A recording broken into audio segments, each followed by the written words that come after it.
Hi, my name is Miles Robinson, and today we're going to be doing an acid-base experiment. I will be taking common household substances and mixing them with water and using an indicator to see if they're acidic or basic. We will go over indicators and how they work, and we will also talk about buffers and how buffer solutions try to maintain their pH when they're exposed to another substance which has a higher or lower pH than itself. So for my indicator, I will be using this universal indicator.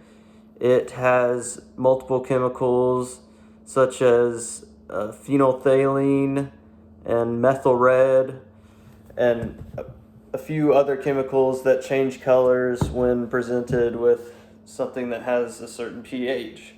And this is the scale of the indicator.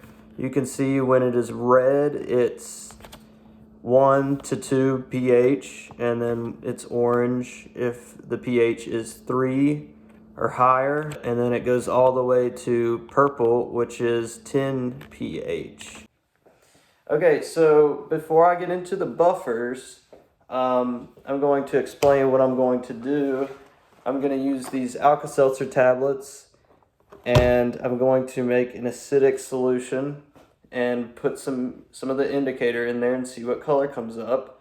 And then I'm going to put one of these tablets into the solution and watch the color change to a basic color, which is more purple. And then I'm going to put more acid in there, watch the color change for a second, and then it will revert back to its basic state, which is basically what a buffer does. It helps maintain the pH of the solution. And basically a buffer is just a weak acid and a conjugate base. So the weak acid neutralizes any base that's added, and the conjugate base neutralizes any acid that's added. And just an example of a weak acid would be acetic acid, and an example of a conjugate base would be sodium acetate. And the weak acid, the acetic acid, would neutralize any base that's added, and the conjugate base, the sodium acetate, would neutralize any acid that's added. So before I get into the experiment, I'm gonna let the viewers know that I'm wearing gloves for safety. I'm wearing long pants and closed-toed shoes, and I'm also gonna wear these sunglasses because I don't have any goggles and they look cool. So let's get it. This first one has white vinegar, so I'm gonna go ahead and pour the universal indicator in there. And you can see it turns a pinkish color, which means that it either has a pH of 1 or a pH of 2. So we'll go on to the lemon juice.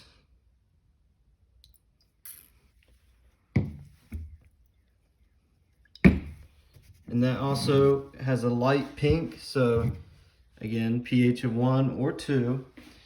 And this glass contains soda ash or 100% sodium carbonate. So I'm going to go ahead and pour it in there.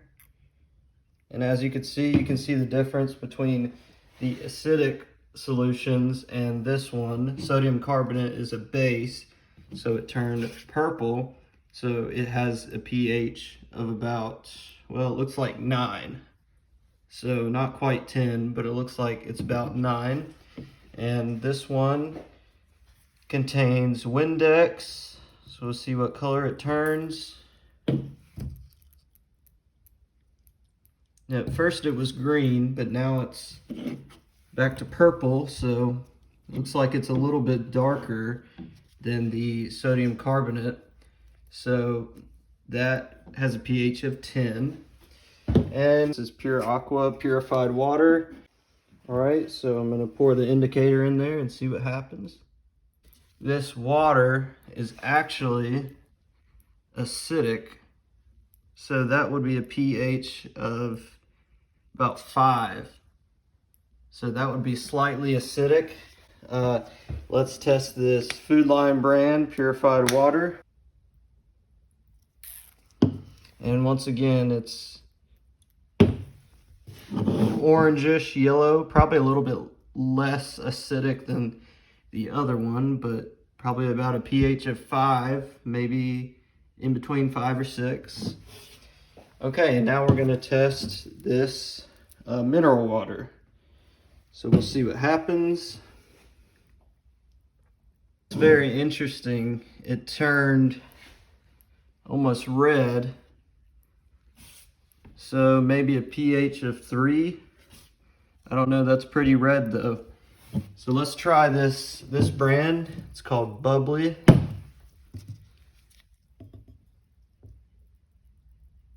This one is definitely red.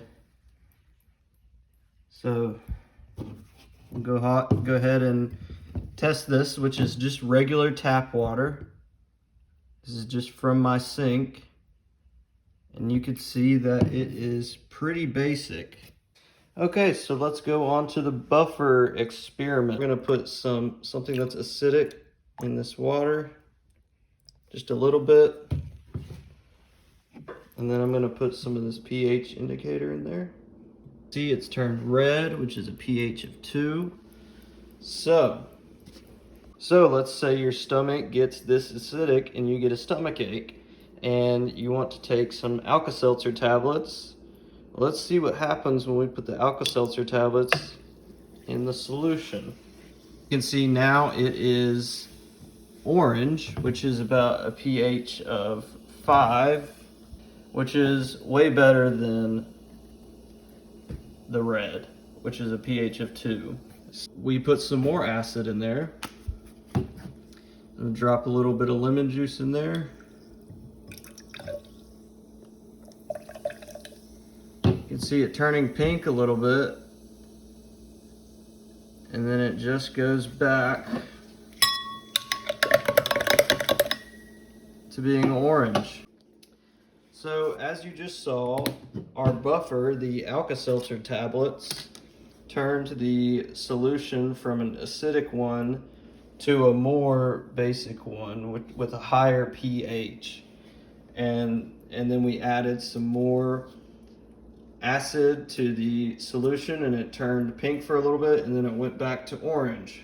So that's basically what a buffer does. It maintains its pH. Alright, so that's all I got for you today. Thank you for watching my video on acids, bases, indicators, and buffers.